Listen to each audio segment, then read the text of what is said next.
apostol. So alam na natin saan nagkagaling mga bahagi ng Biblia. Yun, kinukuha. So, yan po ay isa sa mga mag-aaral din po dapat ng mga LCR, no? Mga lectors. Dahil tayo yung tagapahayag ng salita ng Diyos, dapat tayo po ay dapat may kakulang kaalaman tungkol dito. No po? Hindi lang tayo yung nagbabasa na hindi natin na ipahayag sa kanila yung salita ng Diyos na tayo ay naging instrumento na palad po bawat isa sa atin, ano? Na tayo po yung napili para naging instrumento tagapahayag ng salita ng Diyos. Dahil yun nga po, hindi ibig sabihin na tayo tagapahayag ng salita parang tatayo lang din sa ambo at ganun na lang, no? Tapos, hindi part po doon ng aking yun na yung lectionary po. So, dapat na malaman po natin ano yung mga season ng ating mga cycles muna. Ano yung cycles na ating simbahan? Meron pong tinatawag na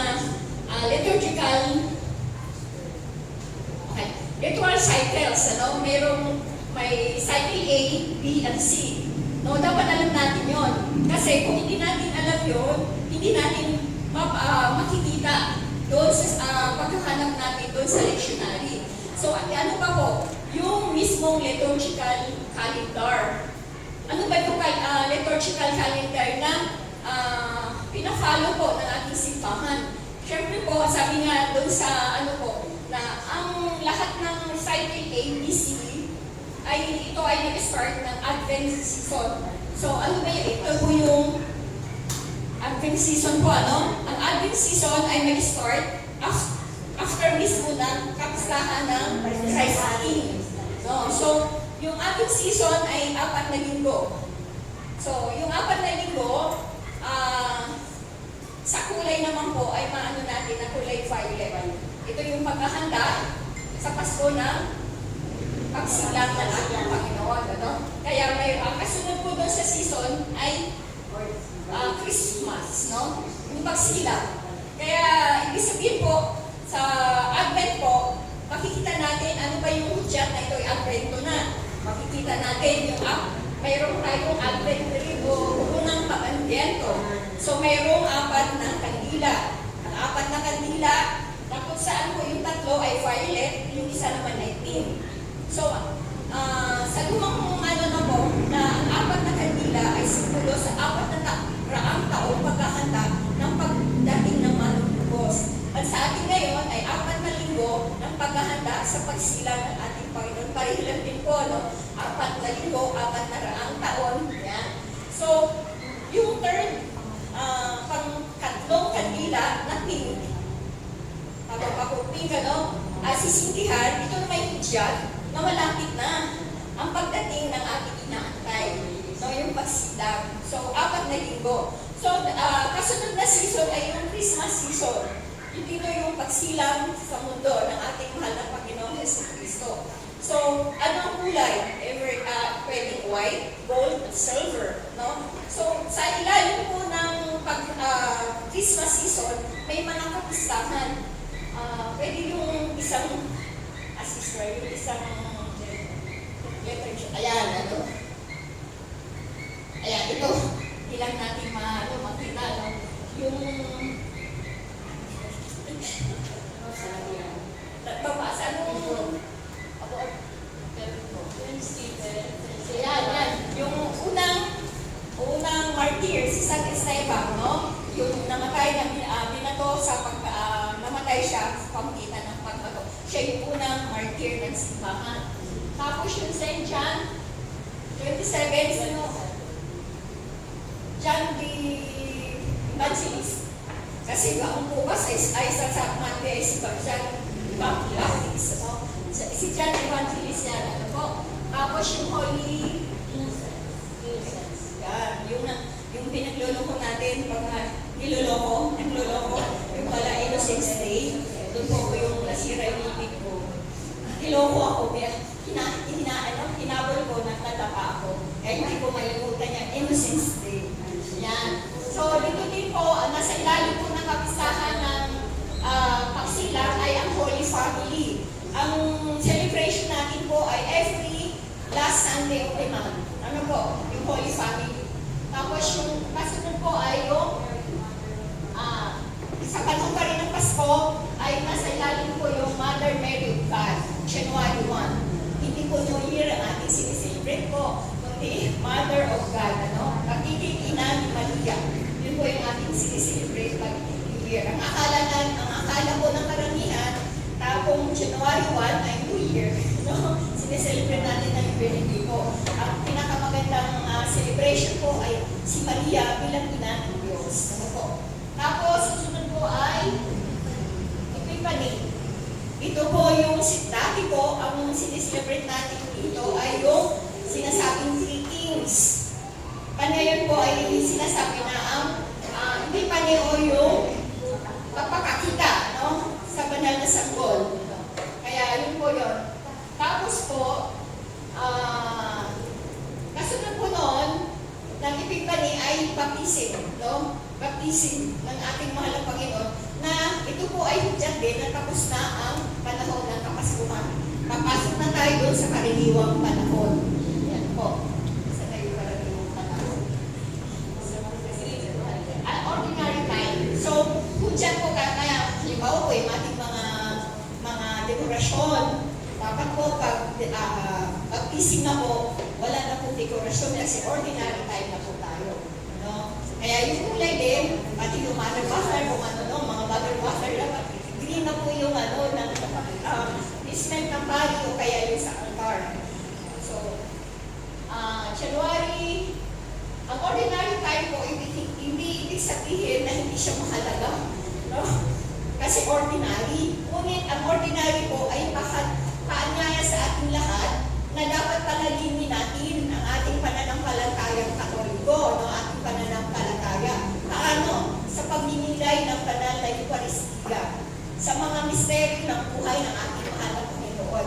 So, hindi ibig sabihin ang ordinary ay wala siyang silbi kasi ordinary. Parang akala kasi natin ang ordinary ay parang wala lang, Parang sa liturgical calendar ng ating simbahan, mahalaga po ang ordinary times dahil nga po, ito po yung panahon na dapat pagnilayan natin. Nasaan ba ang aking pananampalataya? Paano pa pala lalinin sa pamagitan po ng pagdalo ng mga banal na misa, pagdalo ng mga seminars, pag-inilay, pagbabasa. Kasi dito kulang ang ating mga mananampalataya sa kaalaman ng Kristiyano Katolikong katekismo, Kasi ang akala natin, lalo na tayo po, minsan sa simbahan, akala natin tayo naglilingkod ay akala alam na natin lahat, Minsan mayabang pa tayo. Yung wala naman po yung laman ng ating puso. Kaya, hikayat po, paanyaya po sa ating lahat, kailangan din po tayo talagang mag-aral. Itong ordinary time, ito po yung oras na sana po tayo ay magkaroon ng pagpipilay kung nasaan na nga ba ang ating pananampalataya. So, papasok po tayo sa panahon ng Lent. Ano nga po dyan? Pumasok na tayo sa panahon ng Lent. Saan pa tayo po sa ordinary time? Doon sa Silagsala. Alam niyo Silagsala? Show Tuesday. Yung dito ng pagsusunod ng mga palaspas na ginamit sa nakaraang taon. So yung palaspas na yun na sinusunod, yung abo, yun po yung babasbasan ng pare at yun ang ilalagay kinabukasan. So may karanasan ako dito nung kami pa po ay, kasi ako po kay Father, matagal na po talaga, way back 1980s pa ako. So may community kasi ang San Antonio po ay composed ng 44 chapels before, Ngayon kasi nahati na kami. Mayroon na buong isang parokya, yung St. John Paul II. Galing po sa amin yun, So, nung kami ay nagbigay ng liturgy sa community, sabi nung coordinator, sabi nung sa misis, huwag ka na doon ng abo. Dahil hindi ko lang hindi lang namin pinansin, Umuwi yung asawa, kumuha ng abo, ilagay sa lata. Pagkatapos, ilagay sa likuran. Hinano lang namin po, Tapos after na kami, ng liturgy na, pinaliliwanag namin, saan nanggagaling yung abo sa Ash Wednesday. Kaya nagtawanan na lang po sila. Sabi nga, kasi po, kung ang mga agulang na galing sa ating kalan, hindi na tayo kailangan pumunta ng simbahan. Napunta lang sa kalan at ipahit na niya. So, yun po yun. Yung mga yung lumang palaspas na panawagan ng simbahan na dadalhin, yun po tinatawag na silang sala. Tuesday before Ash Wednesday. Yun. Kaya sa lagsala po po dyan, nang tapos na po ang ating ordinary time at papasok tayo ngayon sa Ash Wednesday, panahon ng Kwaresma. So, ang panahon ng Kwaresma ay nag-start sa Ash Wednesday. Kaya ibig sabihin po, mahaba, no? Mahaba, 40 days. Saan magtatapos? Sa palagay nyo, saan magtatapos ang Lent? Yung 40 days. Hula. Easter. Last Saturday. Okay. Good Friday. Okay. So, hirit. Ayan. Okay. Ang 40 days po ay magtatapos sa Holy Thursday. Ang Holy Thursday po kasi, at saka Good Friday, at saka Saturday to Easter, ang tawag doon sa tatlo ay Triduum. At hindi siya part ng hindi siya part ng seasonal, liturgical season, ngunit ito ay bahagi ng Lent at saka Easter. Nakita niyo, bahagi ng Lent at saka Easter. Holy Thursday, kaya po ang panawagan ng simbahan, dito po ako pinatitos nitong mga coordinator ko sa aming community, Kasi ang panawagan po talaga ng simbahan, hindi panawagan po as worship. Ang panawagan ng simbahan, lahat ng panahon na pumasok na ang Holy Thursday, yung Triduum, dapat walang mga activities sa community. Bakit po? Ito po yung pinaka-sentro natin. Ito yung tinatawag na Paschal Triduum. Ito yung makikita natin, malaanan natin kung paano nag-alay ng nagpapasakit at nag-alay ng buhay para sa atin ang ating mahal na Panginoon. Kaya kung atin ang Holy Thursday, nagpabasa kayo sa inyong community, kasi hindi siya pwedeng, pag umano ka sa Holy Thursday, hindi ka pwedeng umabsent ng Good Friday. Hindi ka rin pwedeng umabsent sa Saturday kasi dapat yung tatlong araw ay dapat atinan mo yun. Kasi, kaya, matandaan nyo ba pag Holy Thursday walang yung paghayo? Kasi hindi pa tapos. 3 days yun eh. Kaya kailangan, yung 3 days na yun, ay hindi ka pa pwede, sa bato na lang ako. No? Kaya tinatawag na Triduum. Kaya kailangan, yung tatlong araw na yun, ay nandun tayo, no? Aattend tayo. So, kasi yung, okay. Kaya ito po, pag sinabi ko kanina, part siya ng Lent, kasi yung Good Friday, ang Easter Sunday naman, part siya ng Easter, yung Saturday, ay yung tatlong araw, di ba po? Ang kulay ng Good Friday is red. Ang kulay ng Holy Thursday is white. Tapos yung Easter is white. Ang Good Friday lang is red. Yan po. Kaya sana po as mga church workers, alam natin na ang 3 days na ito, Triduum, ay napakahalaga para sa atin. So, as UCM, sana po alam natin na hindi mo na tayo mamasyal sa unang araw. Kasi karamihan po sa atin ngayon, babakasyon. No? Hindi na po napahalagahan, no? Yung itong Triduum na ito. No?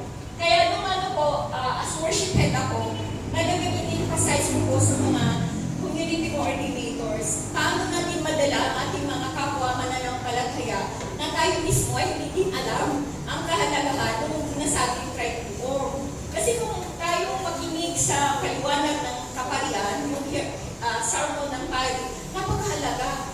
No, napakahalaga. Simula ng Holy Thursday, Good Friday, at saka yung Easter, yung magdamagang ang pagdiriwang, napakaganda po yung ating pagbilayan, yung ating pakinggan.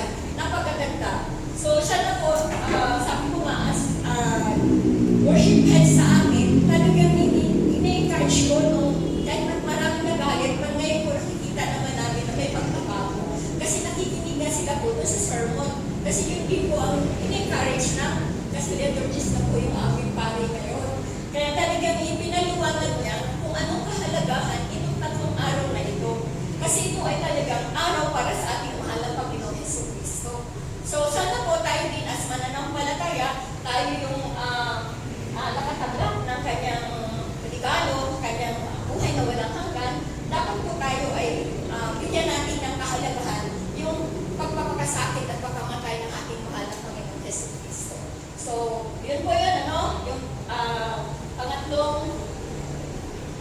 season.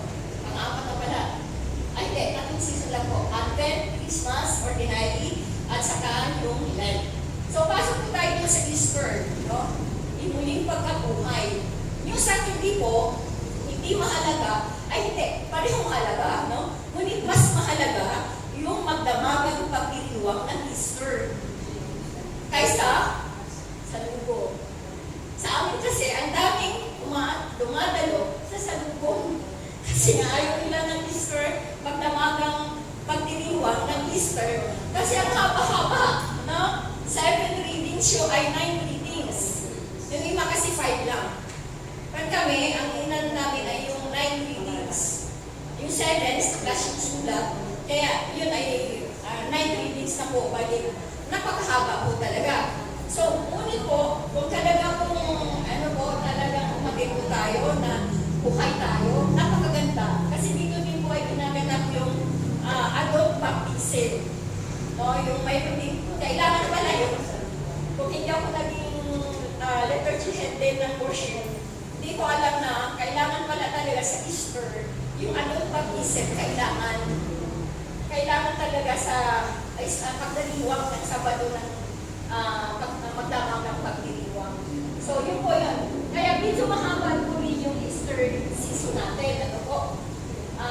Tapos po, ano yung mga kaganapan, ano yung kapistahan na nasa ilalim po ng Easter season. So, kaya natin po, yan. Pansaka ba ito?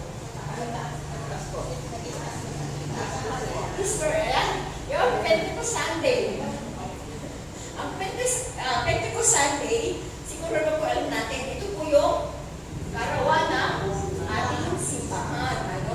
Ito po yung lumakas yung ating mga apostol na nanghihina dahil sila ay natatakot din na sila'y patayin katulad ng ating mahal na Panginoon. Nanghihina sila kung hindi nila naisip yung pangako ng ating mahal na Panginoon na mayroong ipadala. Pag wala na siya, mayroon siyang ipadala yung kanyang kaibigan, ang Parakito o ang banal na Espiritu. So, dito sila lumakas, ay nangaral na, pinangunahan po ni San Pedro, kaya ang simbahan ay lumago, nung sabi nga, nung araw na yon 3,000 ang nagpabinyan. Nung sila ay hindi na natakot. Hindi na sila natakot na lumabas at magpahayag na at nagsaksi sila sa pangyayari ng ng ating mahal na Panginoon kung paano pinatay ang kagod ng pagpatay. So, pagkatapos po noon, after Pentecost, Ascension. Ito po yung pag-akyat. Pag-akyat 40 days after Pentecost, after nung siya ay sa Easter, yun yung accounting, hindi sa Pentecost, kasi ang Pentecost is 50 days. After Pentecost, 10 days, so Ascension, yung pag-akyat sa langit ng ating mahal na Panginoon. So, parang maligtan po ako, pataas na po, ibig sabihin ko yung, ibig sabihin ko yung Easter 1, 2, 3 po, yung unang linggo ng Easter, pangalawang linggo ng Easter, yan. So, pag halimbawa po naghahanap sa lectionary po, unang linggo ng Easter, pangalawang linggo ng Easter. So, ang Ascension po ay pagpitong linggo ng Easter, season.